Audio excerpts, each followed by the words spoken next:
masalah, jangan memandang masalah itu sesuatu yang buruk. Belum tentu. Kadang masalah yang dihadirkan dalam kehidupan kita itu adalah cara Allah menitipkan pesan cintanya kepada hamba. Jadi kalau teman-teman hari ini sedang disapa dengan masalah, dengan ujian, dengan musibah, dengan cobaan, kita harus melihatnya dari angle bisa jadi Allah sedang rindu sama kita. Bisa jadi Allah sedang ingin menyapa kita. Karena biasanya manusia itu bisa lebih mendekat taat kepada Allah ketika sedang dikasih masalah. Betul apa enggak? Bukankah kalau sedang punya masalah, sujud kita lebih lama? Bukankah kalau sedang punya masalah, sholat kita lebih khusyuk, doa kita lebih panjang? Makanya kata Nabi SAW dalam sebuah hadisnya, barang siapa yang diinginkan oleh Allah mendapatkan kebaikan, menjadi baik, maka di antara cirinya adalah Allah akan hadirkan ujian dalam hidup. Allah akan hadirkan sesuatu yang mungkin berat dalam kehidupan kita. Jangan terlalu lama dalam sesuatu yang menggelisahkan dalam hati kita. Karena jika dengan keadaan hati yang gelisah itu kemudian teman-teman bisa mendekat taat kepada Allah, maka di situ ada kebaikan yang terpendam. Ada hikmah di balik musibah. Siapa orang yang bisa menangkap hikmah di balik musibah adalah dia yang saat ditimpa dengan musibah, kemudian tidak ada jalan yang dia cari kecuali semakin taat sama Allah.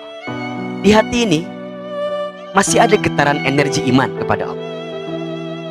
Iman itu apa, Hilman? Iman itu meyakini dengan hatinya, mengucapkan dengan lisannya, dan membuktikan dengan amal perbuatannya. Itu iman. Orang beriman adalah orang yang akan senantiasa percaya diri menghadapi setiap skenario hidup dalam keseharian. Kenapa? Karena dia punya iman. Kalau dia tidak punya iman, maka dia akan dibuat lemah keadaan. Yang membuat kita kuat, yang membuat kita yakin gitu, yang membuat kita mau melangkah, karena ada iman. Iman itu harus dibuktikan. Apa buktinya? Amal soleh. Sholat kita, bacaan Quran kita, zikir kita, itu bentuk amal soleh kita. Pertanyaan selanjutnya, Hilman, tapi kan kita itu seringkali kita mengeluhkan tentang nasib yang tidak bersahabat dengan kita. Ada barangkali di antara teman-teman yang punya rencana tapi tidak tercapai. Ada barangkali di antara teman-teman yang sedang punya keadaan memilukan keadaannya. Atau ada di antara teman-teman yang sedang berjuang melelahkan tapi tidak menuai hasil yang diinginkan. Ada nggak yang begitu? Jika itu yang terjadi, biasanya sikap apa yang keluar? Mengeluh, betul nggak? Gelisah, resah, galau, meracau, menyalahkan keadaan. Kok bisa begini sih? Jika ada di antara teman-teman yang mengalami kekecewaan, mengalami kegelisahan dari zona waktu yang teman-teman dapatkan, maka dari hati yang paling dalam, Hilman berpesan kepada teman-teman, jangan terlalu lama tenggelam dalam kegelisahan. Segera move on. Tapi kan Hilman, manusia itu kan wajar kalau gelisah. Wajar. Memang sifat manusia itu gelisah. Wajar gelisah itu. Boleh gelisah itu. Yang tidak boleh apa? Berlebihan dalam kegelisahan.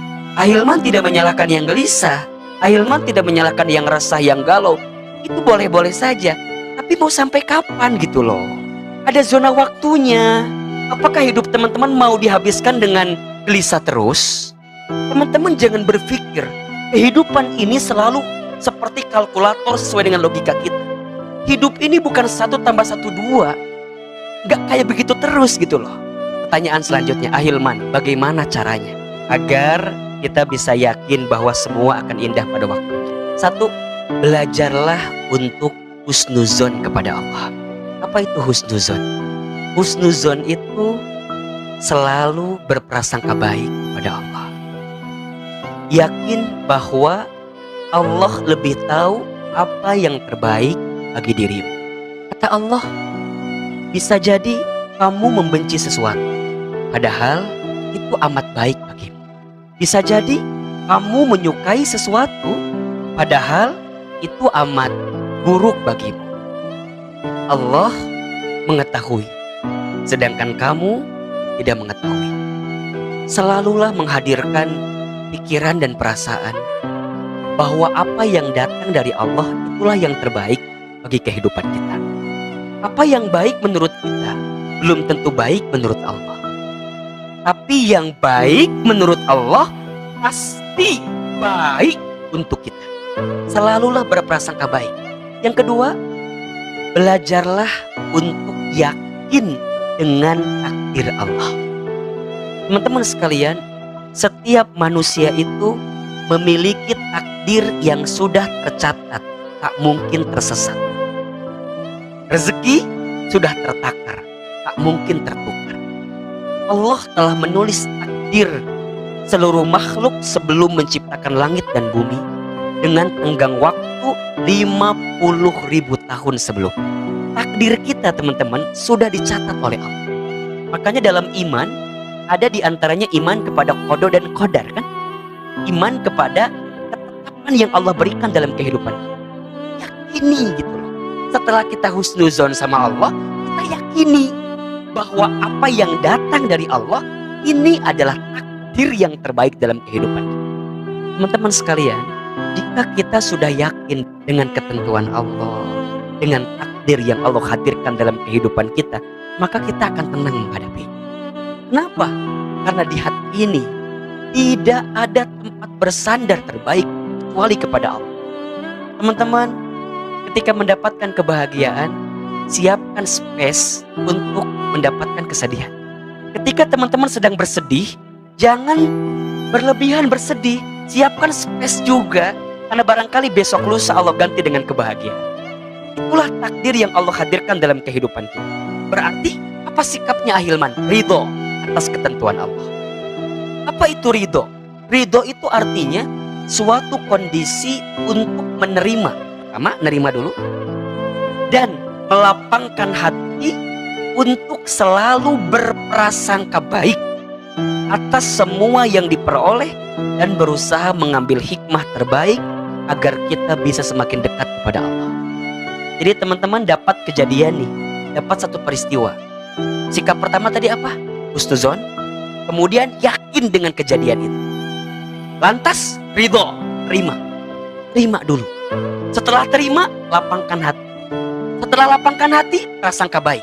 Setelah prasangka baik, ambil hikmahnya dengan mendekat taat kepada Allah. Yang ketiga, belajarlah untuk selalu berdoa dan bersandar hanya kepada Allah. Kenapa? Karena yang mengatur segala urusan kita adalah Allah. Tolong teman-teman jawab, siapa yang menghidupkan kita?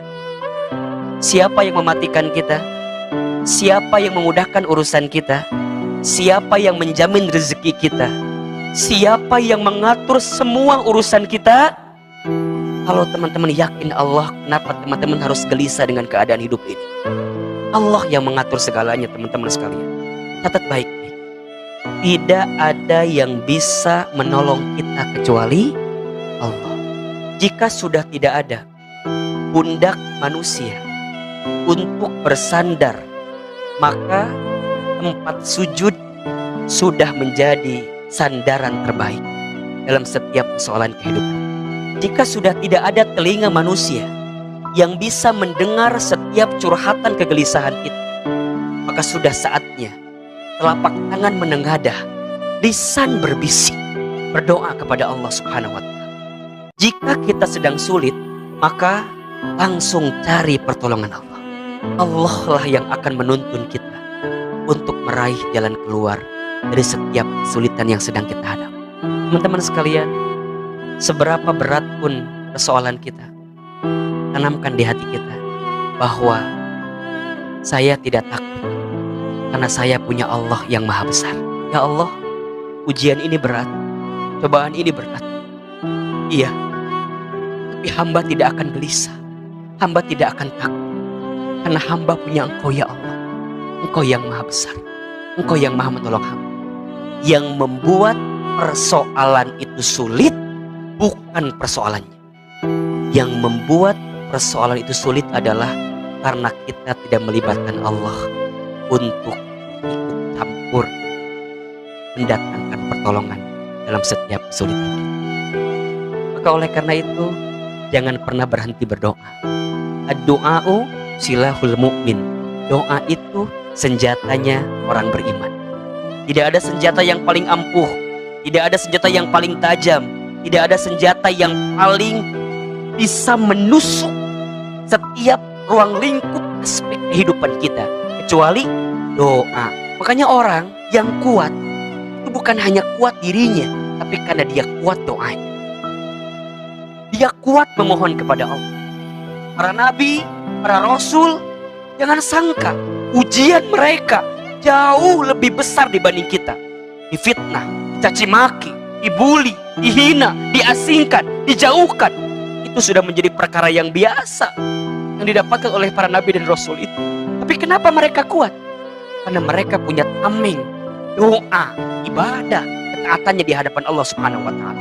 Teman-teman, kalau dekat dengan Allah, kalau teman-teman bersandar kepada Allah, seberat apapun, sebesar apapun ujian yang menimpa kita, maka yakin ujian itu akan kecil karena teman-teman punya benteng ketaatan kepada Allah Subhanahu wa Ta'ala. Barang siapa yang bertakwa kepada Allah, taat kepada Allah, tunduk sama Allah, patuh sama Allah, setia dengan perintah Allah, yakin dengan Allah, maka kesulitan seberat apapun Allah akan jadikan jalan keluar untuk. Bahkan bukan hanya itu, tapi dia akan didatangkan rizki dari tempat yang tidak pernah dia sangka-sangka sebelumnya. Maka hadirkan Allah dalam setiap kesulitan kita. Kalau Allah sudah menolong kita, maka Allah akan memberikan jalan keluar yang tidak pernah kita bayangkan sebelumnya. Selalulah melihat sesuatu dari kacamata positif, karena jika itu yang kita lihat, maka kebaikan pun yang akan kita dapatkan dalam kehidupan ini.